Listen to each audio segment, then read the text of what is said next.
have for our three candidates for district attorney to replace Tim Harris. We've got Steve Kunzweiler, we've got Senator, and he's assistant DA. We've got Senator Brian Crane, who's a state senator in Oklahoma legislature, and we've got Representative Fred Jordan. And with that being said, we're going to let them start their opening statements. Morning.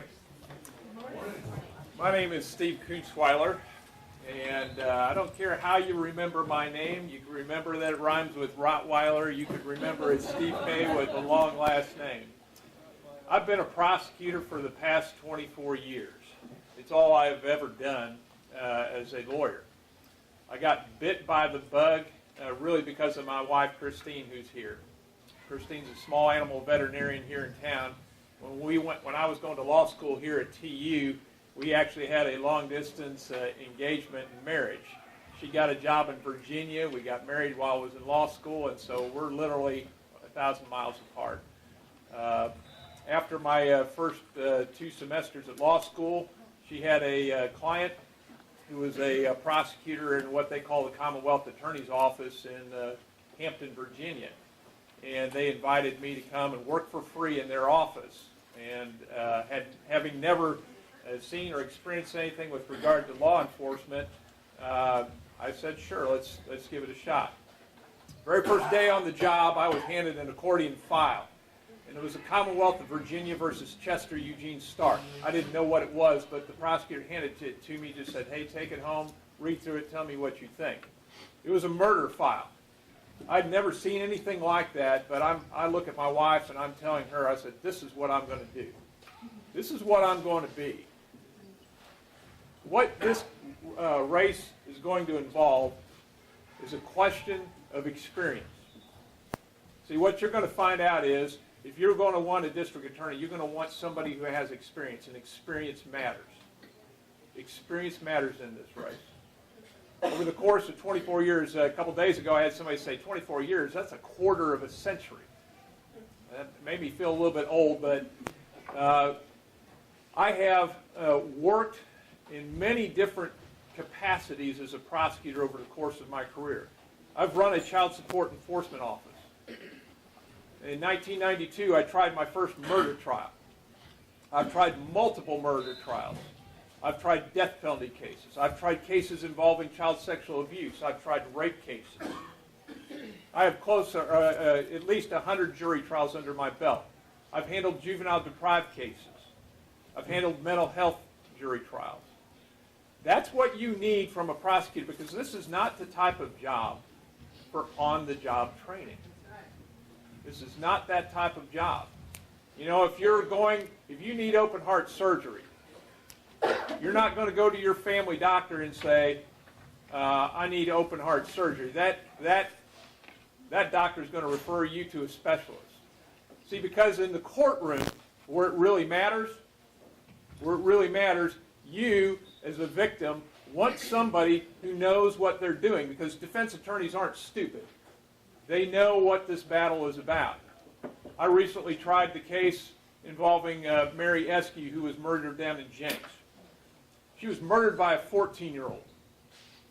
And if you don't think that was not a battle, knowing that Oklahoma law says if you're 13 or older and you commit murder in the first degree, you're presumed an adult, that was a major battle, because here's this 14-year-old who laid in wait in the home of Dick and Mary Lee Robinson down in Jenks, and killed her, assassinated her. We had to overcome so many different hurdles. I had to find myself up in front of the Court of Criminal Appeals because we had a local judge who felt that perhaps he ought to be treated as a juvenile or as a youthful offender. And I had to convince the Oklahoma Court of Criminal Appeals, no, this guy is a murderer and he needs to be held accountable. Secured a reversal of a local court judge's decision and secured ultimately a life sentence. Those are the kind of cases that we're going to encounter, and you just can't have somebody who hasn't waged war in the trenches like I have. But in addition to that, leadership matters. If you will research my record, you'll find that I'm the type of person that always is looking to problem solve. I'm responsible for using therapeutic dogs in the courtroom to assist our child abuse victims. This year, Mary Fallon signed into law legislation that I helped sponsor and draft that will allow every child in the state of Oklahoma to have access to a therapeutic dog to help them testify. Passion matters. Passion matters. This job has been my passion from day one. So I'm going to ask you to support me in this quest to continue to represent the citizens of Tulsa County. Thank you.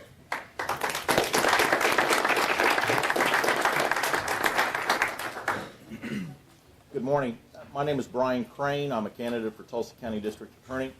Let me give you a brief summary of my background. Graduated from Putnam West High School in Oklahoma City in '79. Graduated from the University of Oklahoma in 1983 with a degree in business management. Couldn't find a job in Oklahoma during the depths of the oil bust, so I got a job in Houston. Was with that company for 12 years, excuse me. Traveled around the United States, came to Tulsa in September of '87. Stayed with that company and went to school at night at the University of Tulsa and got my law degree in '91.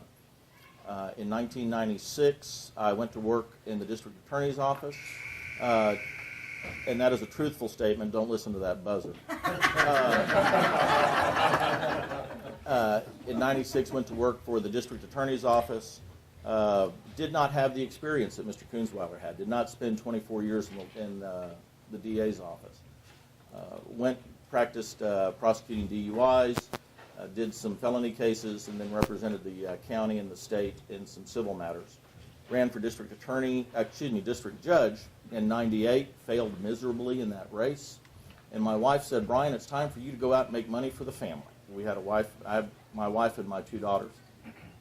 Was very successful, very pleased with how my law practice went. In 2004, ran for the state senate.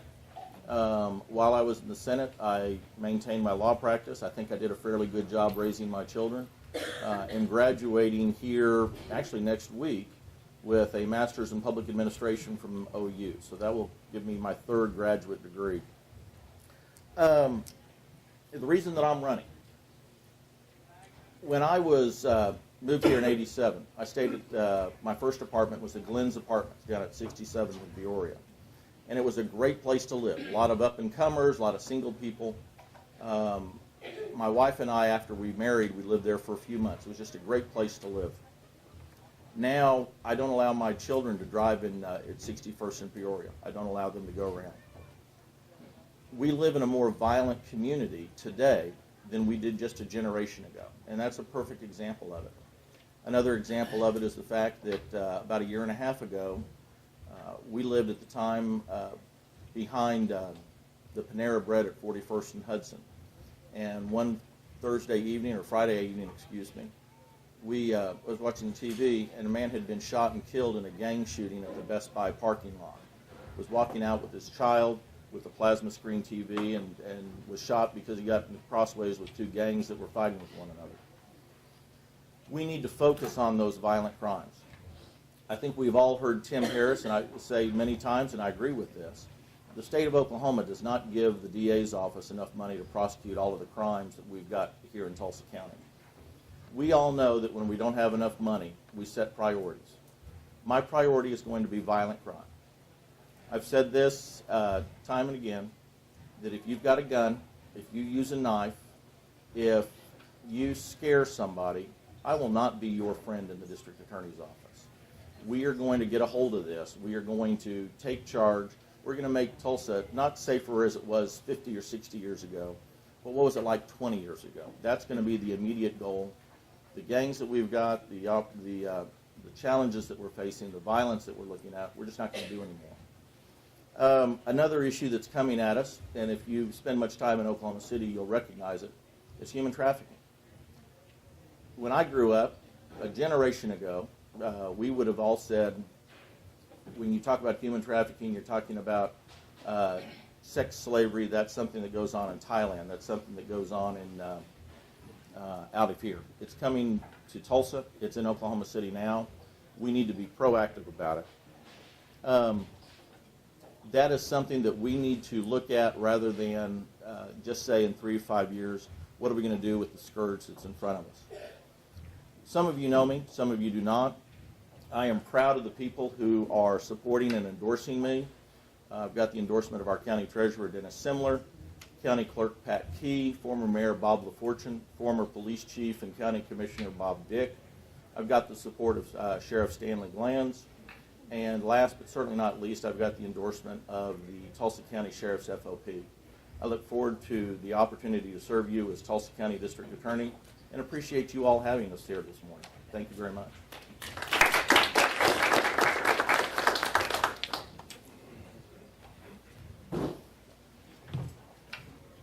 Good morning. My name is Fred Jordan, and I am currently state representative here in the Jinx, South Tulsa, Bixby area. I've been in that role for the last 8 years, and have just had a wonderful time serving the people of Tulsa County. But now I'm very excited about the opportunity to serve the entire county as your district attorney.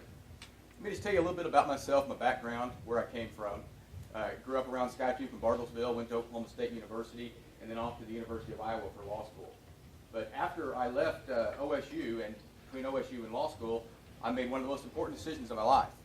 And I joined the United States Marine Corps. Went to Marine Corps Officer Candidate School out in Quantico, Virginia, and became a second lieutenant. And then immediately started law school. After law school, I went on active duty for a few years and had the opportunity to serve in a lot of different capacities. Most notably, I served as the military justice officer and chief trial counsel or prosecutor for my Marine Corps base. It was a great experience. I got to supervise multiple attorneys as well as enlisted Marine staff as we investigated and prosecuted the cases that came before us. You'd be surprised, there's a lot of crimes that happen on a Marine Corps base. This is where I gained my prosecution experience, and I'm proud of that. Another opportunity that I had while I was on active duty is I got to serve as part of Operation Enduring Freedom. I was with the Marine group that was the first one to go to Guantanamo Bay, Cuba back in 2002. I was a deputy staff judge advocate and actually drafted the rules of engagement and worked and supervised the prison guards on how to handle themselves in the prison whenever we brought the detainees over from Iraq and Afghanistan. Phenomenal experience, a great experience for a young lawyer, and it really put me in the line of fire in the national scene of knowing what to do, being under pressure, and actually getting the job done on a major issue that really mattered for our country, and I'm very, very proud of that. You know, some of you may know me from my time in the state legislature, others may not. But let me tell you a little bit about my philosophy. I've been a solid conservative legislator. And I think when you look at those conservative Republican principles that apply to the legislature, those same very principles apply to the district attorney's office. And in particular, there's some that are extremely important. First, fiscal responsibility. The district attorney's office in Tulsa County manages nearly a $10 million budget. As your district attorney, I will use fiscal responsibility to operate the office in a sound manner, in an efficient manner, and spend your tax dollars wisely. I will also see that we prosecute criminals in an effective and efficient way. Our state spends millions and millions on DOC and on jails and on prisons. We need to look at how we're doing that so we can do it effectively and efficiently, and we use your tax dollars in the best way possible. The second thing is our Second Amendment rights. Extremely important principle. I am a strong supporter of the Second Amendment. I am a strong supporter of your right to keep and bear arms. And I am a strong supporter of your right to defend yourself and your family and loved ones. That is a critical thing, and that's something the district attorney may have to deal with on a regular basis. And finally, as a conservative principle, I follow the Constitution. It is the guiding document of our country. It is one of the most important things that we can do as Americans is follow the Constitution to the letter of the law.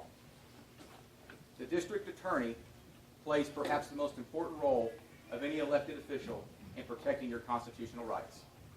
The power of the state to prosecute and imprison people is one of the greatest powers ever. You want a constitutional conservative in the role as a district attorney, someone you know is going to follow the letter of the law, someone who has a proven track record in the legislature of fighting for constitutional principles and the rule of law. And I will carry that through and continue to do that as your district attorney. The district attorney's office itself really comes down to three things. As I said earlier, fiscal responsibility and management. You've got to be able to manage the money. You've got to be able to handle the funds. You've got to be able to operate the office. The second thing is management.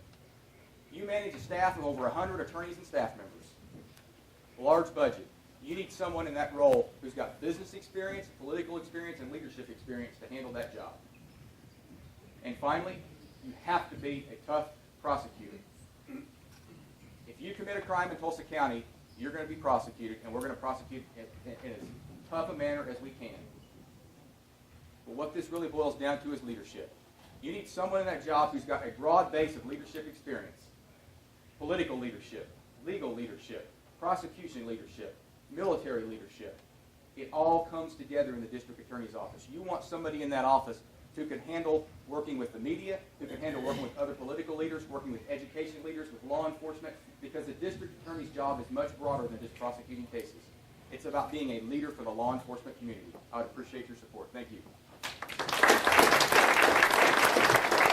Okay, now we're going to open it up for questions. Does anyone have any questions for the group? Jenny? Each one of you talked about crime, but I have a district, 61st of Peoria, that was mentioned, and I wonder if anyone has any ideas. We are there all the time with the police trying to make it better, but just when you think it's good, then there's another I was told, and I remember myself because I've lived here my whole life, but 61st was a vibrant community. But then they decided to clear out some areas in North Tulsa, and a lot of people came from North Tulsa here. I would just like a little feedback on ideas that you have to help the city in that area. Brian, yeah, you start. In 1 minute, am I right? Yes, 1 minute. Okay. Simple. First off, you start talking about what it took to get North Tulsa, those people that left out of North Tulsa that were kicked out, brought into South Tulsa. What do we do not about kicking them out of South Tulsa, but what do we do about getting them kicked out of Tulsa County? Okay? Those people, when they cleaned out Apache Manor, were not cleaned out because of the criminal activities. They were cleaned out because they weren't meeting their rents, they weren't doing their Section 8 housing, they weren't doing a myriad of things. So we need to start figuring out what it takes to get them physically out of the facility. Secondly, we need to start working with the DA Drug Task Force. We need to work with the U.S. Attorney's Office. We're doing that now. We need to do it in a fuller and faster fashion. I think there's also some resources that when you go to the legislature and you start showing, when we start working with this, we're going to save everybody money, not only the people of Tulsa County, but the state of Oklahoma. I think there's some opportunities where we can get some investment from the state on this one. Councilor Q, thank you for your question. One of the things that I really want to focus on is education. Education has been one of my passions since I've been in the legislature, and I want to work with education leaders all over Tulsa County to develop programs in the schools where we can actually go into the schools and educate the students on what the law is, what the court system is all about, so they will know and understand what they're getting into and try to keep them from a life of crime. As I said a while ago, you've got to have a DA who is willing to foster good relationships with law enforcement, work with law enforcement, and all of the different political leaders in the county, the members of the city council, the state legislators. I have the experience to do that. I can bring all those groups to the table to find solutions to work in dangerous neighborhoods like 61st and Peoria. But I think it really all starts with the schools. And we have great school districts in Tulsa County. You don't have some of the problems in Jinx that you have in Tulsa Public. But that's where the education leaders really need to be brought into the mix here and figure out how can we help these kids. I'm the prosecutor on that case. As a quadruple homicide of 61st and Peoria. The case is about drugs, plain and simple. We have, and this is not about clearing people out. Those are families in those apartment complexes with children. The dilemma and the problem that the apartment complexes are dealing with is the scum who are coming down, who are preying on those homes and trying to capture those young children and create their next little mini army of gangs and thugs. So the battle really is working with law enforcement. This phone of mine, I've probably got 1,500 contacts. Half of those are police officers who are calling me and saying, all right, I've picked up a guy who's committed a drug offense, but he's one of these thugs who's down at 61st and Peoria. I need you to put him in prison. And that might look like a nonviolent offense because you got to pick up a possession of crack cocaine. But the reality is you got to be able to clear those people out of our community. I saw that you had your hand up. Experience is important in this election, and I'm wondering how many felony jury trials you've prosecuted or tried, and how many of those in Tulsa County? Well, I can tell you that I haven't been in Tulsa County, so I haven't ever actually worked for the Tulsa County District Attorney's Office. But, yes, actually none in Tulsa County, because I haven't worked for the Tulsa County District Attorney's Office. My prosecution experience came as an officer in the United States Marine Corps, where I tried multiple general court-martials and special court-martials. It's a different system. We use the same rules of evidence and everything. It's a different system. But I would have to go back and look at my records to give you an exact number, but multiple court-martial, general court-martials, special court-martials, administrative discharge boards, where you are up in front of the judge, where you're up in front of panel members, presenting evidence, interviewing witnesses, everything like that.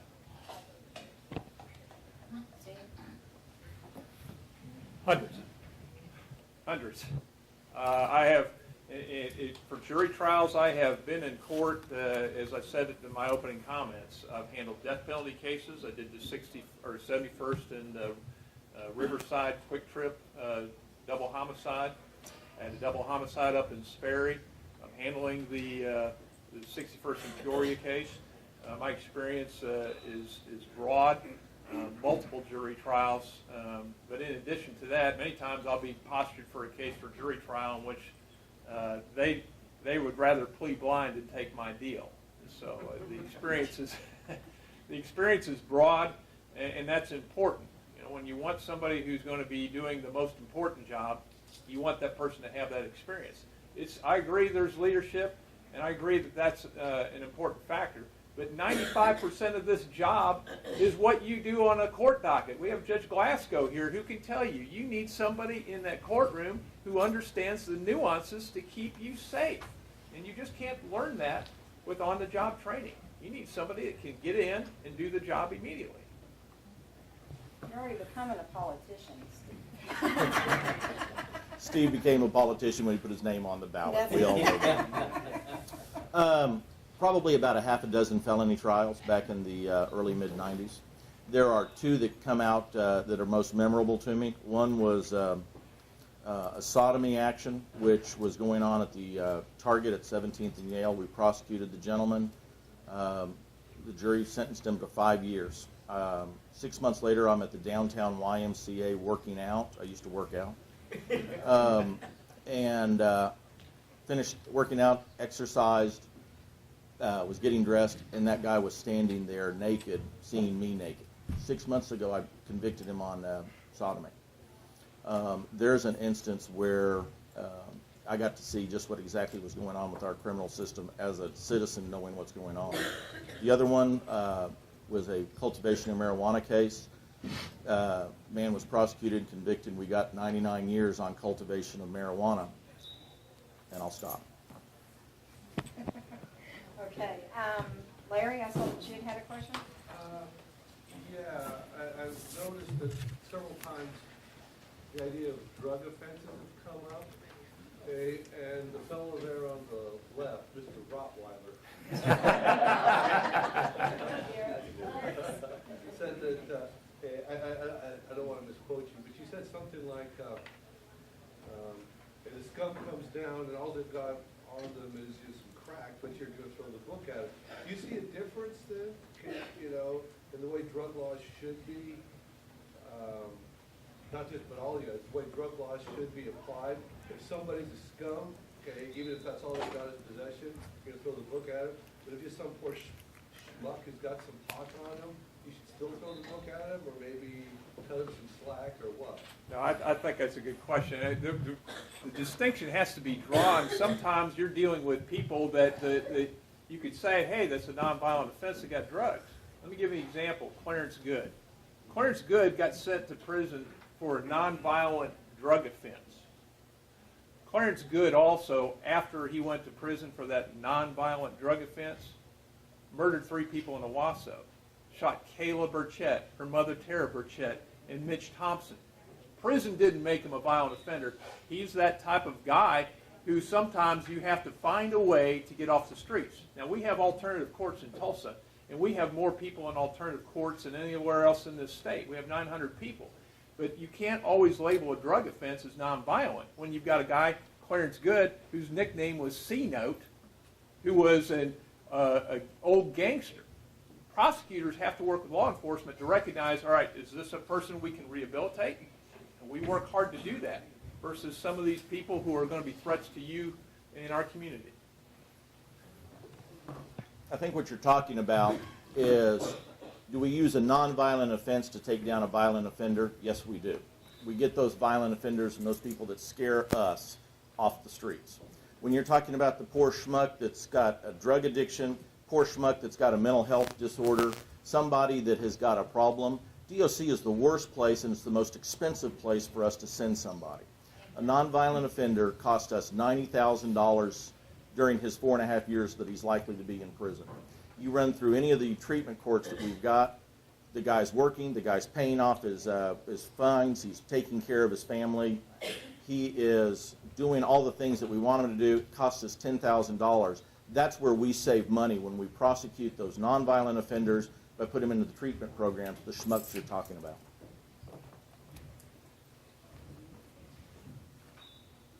This is an issue where you really have to look at the facts of the case. Every single case that you have is different. Some cases it may look like a simple possession and it may really not be. There may be a lot of underlying facts you need to know about. Some cases maybe it is. I support the use of the alternative courts. I support the use of programs like Women in Recovery, where we can actually get people treatment, get them off of their drug and alcohol addiction, so that we can keep them from going back and forth into the court system, into the prisons time and time again, and costing us as taxpayers literally thousands and thousands of dollars.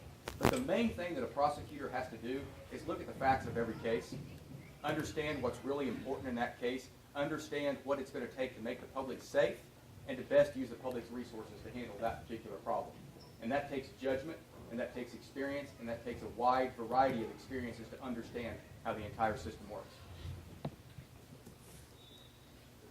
Okay, everybody on that one? Real quick before I forget, if anyone needs a restroom, if you go through that back door, back there and down the hall, that's where the restrooms are located in case anyone's needing them. Tom, did you have a question? Yeah, one of the things important when you're working with a limited budget is to be able to still be responsive and to, handle a lot of activity in an efficient manner. And I've talked to two of you who've had different approaches. I haven't talked to Senator Crane, but anyway, I was wondering if you could talk about how the office should be structured to be most responsive and efficient. Brian? Oh, I'm sorry. I thought Steve was there. The office is right now structured, and I would continue it. There's a criminal division, there's a civil division, there's a juvenile division. We need to do some work on changing how we find the personnel for civil and juvenile, but we'll continue with that. When we start talking about criminal, we come back to the point of, on the nonviolent crimes, where there is no victim, there is except the community at large, then we will start processing those, get them into the treatment programs, clear out the docket so that we can spend more time on the violent offenders. When Steve starts telling us about these crimes that are going on that he's prosecuting, and I applaud him for it, we need to recognize that there is a victim that's involved there, there's a family that's involved with there, and we need to represent those people. And so when we turn around and spend more time on the violent crime, then we're going to be able to focus on being more responsive, more helpful, and making sure that people are represented by the district attorney's office in these crimes. Tom, thank you for that question. That's a great issue that I wanted to focus on. This is where you see a real distinguishing factor in the different candidates in this race. I bring a new, fresh look to the district attorney's office. It's going to be an office that's run very efficiently and very well. I have business experience, I have military experience, and political experience in order to manage people and make the office run efficiently. You've got to hire good assistant district attorneys, and most importantly, you have to retain good assistant district attorneys.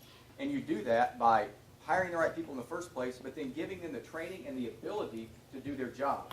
giving them the flexibility to know how to handle their cases and do their work and let them handle their job and show leadership on their own.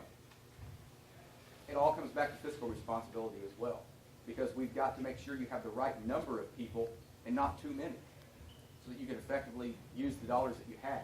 You need somebody in that office who knows how the political system works in order to work with the legislature and the district attorney's council to get the proper funding into the office so that we can actually hire and retain those good DAs. Our budget last year was $8.25 million. You know how much we got from our legislature to run that office? 51%. When you're talking about trying to figure out how to run a budget, I have that experience. We had to come up with 49% of our budget from alternative sources in order to do the job of public safety. Now, these two gentlemen, I respect them. They have worked hard for us in the legislature, but when we're talking about finding a mechanism to fund, right now, right today, they're in the best position they're ever going to be in to help out Tulsa County. When they become the DA, they're not going to be in the position of being able to access the funds that we need. Now, where the fight is, Tom, it's juvenile. That's where it's at. I'm going to focus our resources so we can stop the people who are victimizing their children and stop the neglect and stop the abuse, because it is a cycle. But we have to focus our resources so that we aren't creating these generations of continued neglect and crime. All right. Yes, ma'am. I'd like to know what, if anything, can be done about murdering babies at the abortion clinic here. Is there anything you all can do about this? Randy, you go first. Thank you. You know, that goes straight back to something I mentioned a while ago. Conservative Republican values. If you look at my voting record in the House, you'll see that I have a 100% pro-life record. I will do everything I can to uphold the law of the state of Oklahoma when it comes to any kind of a pro-life issue. It's serious business. We are fortunate to live in a state that is very pro-life. We are fortunate to have a legislature and a governor who signs pro-life legislation into law routinely. And if any laws are broken, I will be the first one to jump on that case, because protecting life is a critical thing. It's a serious matter. It's something I take very seriously, and I appreciate that question. I'm born pro-life.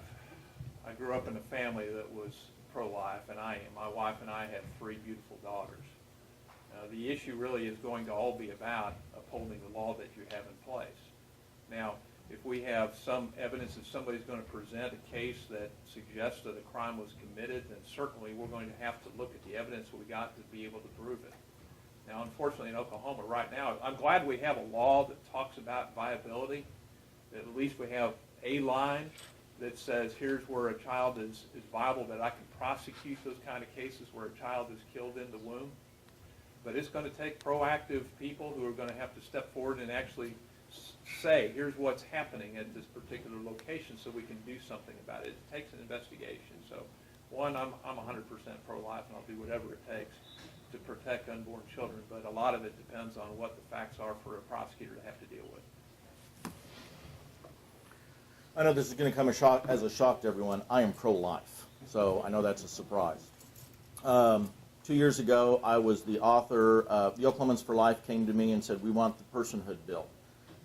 Would you be willing to author that? And I authored that bill. I can't tell you how many people protested, and it was a tough time, but it was the right thing to do. That bill made it through the Senate, did not get a hearing in the House, but I am pro-life. What you're talking about, though, is what does the Constitution allow for as interpreted by the Supreme Court. Abortion on demand exists. It exists up on, 6th and Peoria. It is abhorrent. It is tragic. It is ugly. Everyone's a victim in that by the abortionist. I wish that we could eliminate abortions. We can't, not as long as our Supreme Court, under obviously Roe versus Wade, but Casey and Webster, while it's restricted, it's still allowed. Anybody? Yes, ma'am. Miss I don't Susan. know how this is that much of a local thing, but it's definitely an issue for us. But it seems like whenever the voters of Oklahoma want to vote something into law, it seems like a federal judge comes along and then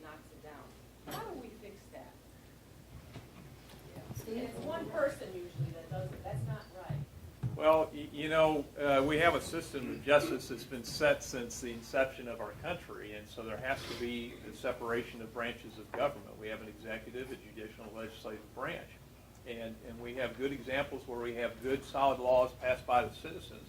But we have some examples where in the past we've had some not so good laws, and they have to go through some of that judicial scrutiny to review it.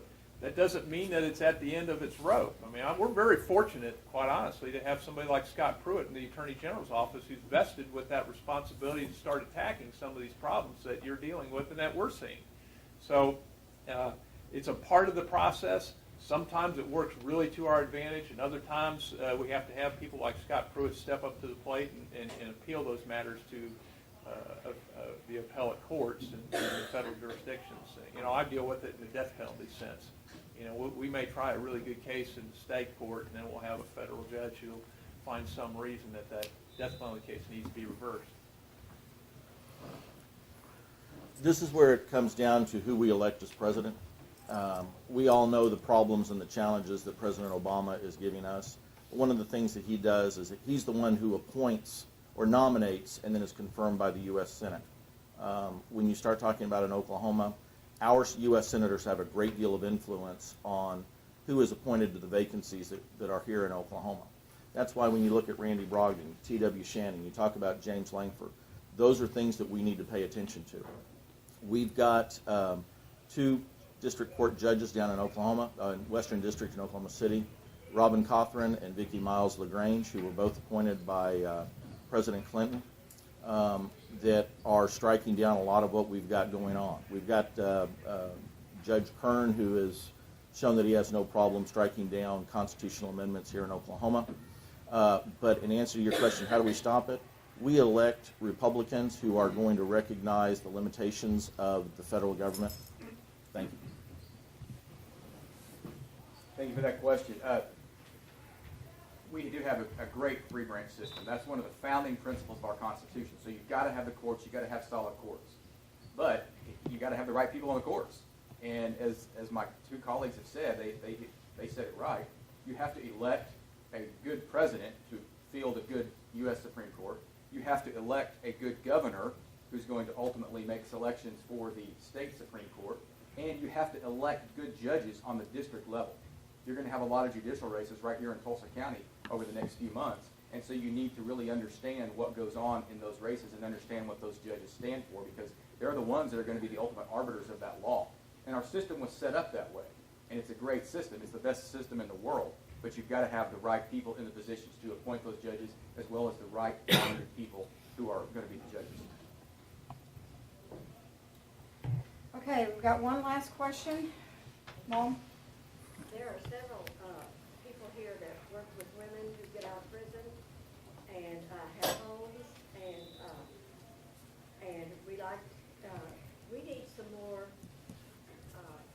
places where you could put them besides in prison, where they could, how do you feel about women in recovery, and why couldn't we have more programs like that? Why couldn't we have, there are some homes that when the people come out of prison that they go to where they're taken advantage of. And if we could get somebody that could, I'm on the board of Council Ted Lestad, and this is our director, and we're very concerned about the women that are being sent to prison, and that are, we have women that their children have been taken away from them, that are really working and striving to get those children back. And we're their support team, and we would just like to know what your plan is. Thank you. Thank you. Most of the women that are sent to prison in Oklahoma are sent for nonviolent crimes. Their boyfriend, their husband, the man in their life was the one that was doing that. Women in Recovery is an outstanding program. It was initiated here in Tulsa County. The legislature has recognized that, and we are work to say, look, we are going to support this program. The other thing we need to look at when you start talking about what do we do to keep women from going to prison is look at what the alternative programs are. The second point of that, and this is something that I've been working on for some years, has been domestic violence. My church sponsors and works with Day Spring Villa, and I've been involved with helping some of the women that have gone there for refuge from a battered husband, battered boyfriend, battering them. What can we do? I understand what you're talking about. It's a problem that needs to be addressed. We're going to start looking at those women as nonviolent offenders rather than the violent offenders. Just 2 weeks ago, I got to vote on a bill in the state legislature that actually is called the Pay for Success model, where the state would enter into a contract with a private organization to provide treatment, like Women in Recovery and like programs, to provide treatment for people who are drug and alcohol addicts. And if they successfully complete that program, the state will reimburse them for the cost. That saves the state of Oklahoma millions and millions of dollars. We can treat somebody for $8,000 or $9,000, or we can spend 18 or 19 to put them in prison for a year. So we are doing something about that in Oklahoma, and I think it's a good thing. As I said earlier, the alternative treatment courts, the alternative treatment programs like Women in Recovery are things that I really want to focus on, because I believe that is the best way that the DA can do their job to, one, be humane and try to help people get where they need to be to make themselves have a better life, to spend with their families, and put them back in the workforce to become tax-paying citizens, and also as a way to save the taxpayers of Oklahoma a lot of money. There's a cost to the taxpayer. The program that the representative is making reference to, really that's going to end up being a cost shifted to the taxpayer. I support Women in Recovery, and the Kaiser family has donated, and it costs them roughly $18,000 to run women through this Women in Recovery program. Well, that law that just got passed is now going to be reimbursing that cost. So that cost is now going to be shifted from a private foundation back onto the taxpayers. Not every first offender who gets caught up in these situations goes to prison. Let me give you a good example, the example of Tracy Palm. She was 27 years old when we first started dealing with her. We gave her a deferred judgment. She went through 3 different types of treatment programs. She was arrested multiple times for public intoxication. Ultimately, after 3 years of being in treatment and through our court programs, she was caught drunk at a roadside with her baby. She was 7 months pregnant, and her 10-month-old baby was in a stroller crying. We ultimately, after 3 years of working with her, had to send her to prison. She went for 5 years and served 4 months because the Department of Corrections released her. You know, there are costs, and sometimes the costs are to the children.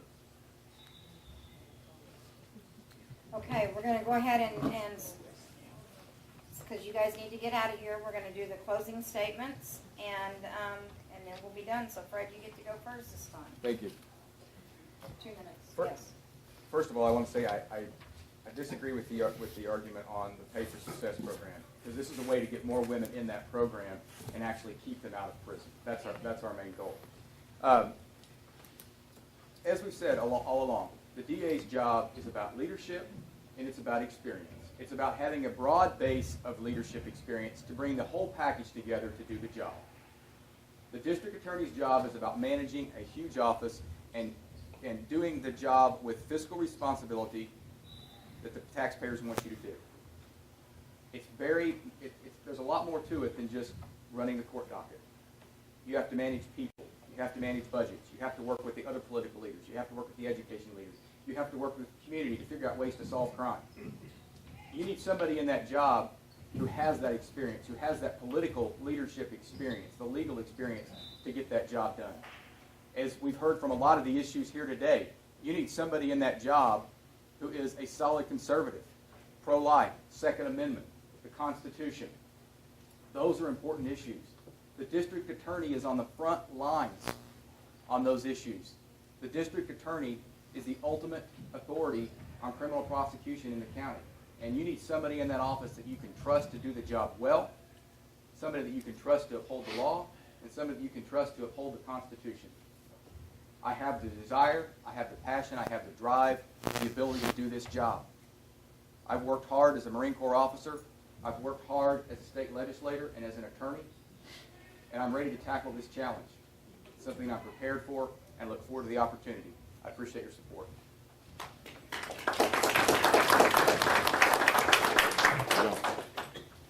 For 24 years, I've upheld the Constitution. That's what the job is. As a minister of justice, as a prosecutor, your job on a daily basis is to uphold and defend the Constitution. That's what my job has been. For a quarter of a century, I have developed the experience, the know-how, the leadership, and the passion that brings me to this point in time. I truly believe that Tulsa County is on the verge of making great changes.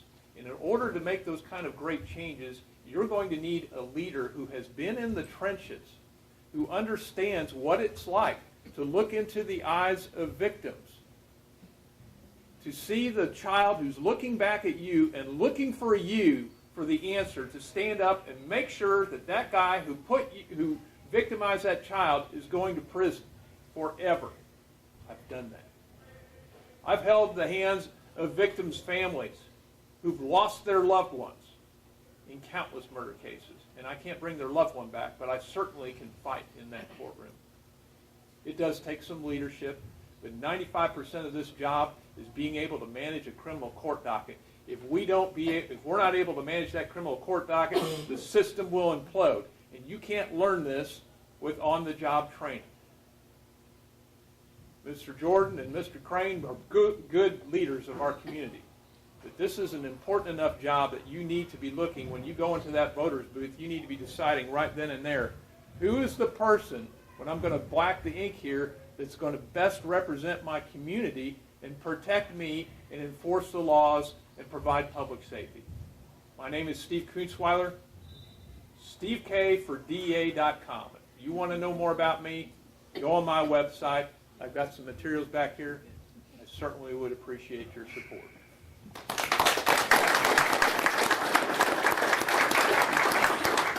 Once again, thank you for having the three of us here this morning. Recognize that it was there's a lot of alternatives. You can be outdoors rather than indoors. The first one comes to mind. I've told you exactly what it is that I'm going to focus on if I'm district attorney. We're going to focus on the violent crimes. You've got to recognize something about what is unique about the DA system. The legislature over the years, Fred and I have participated in some of these, but we've got a number of treatment court programs. We've got community sentencing. We've got DA drug programs. Women in recovery has come on. What those are tools for the district attorney. Tulsa and Oklahoma County represent 70% of all the people who go to DOC. So our district attorney is a gatekeeper to a large number of the people who are in DOC today. That's $500 million that we could put towards education, that we could put towards tax cuts, that we could put back into more productive, more positive work than just housing people for a few years and they come out with a 50-50 chance of reoffending.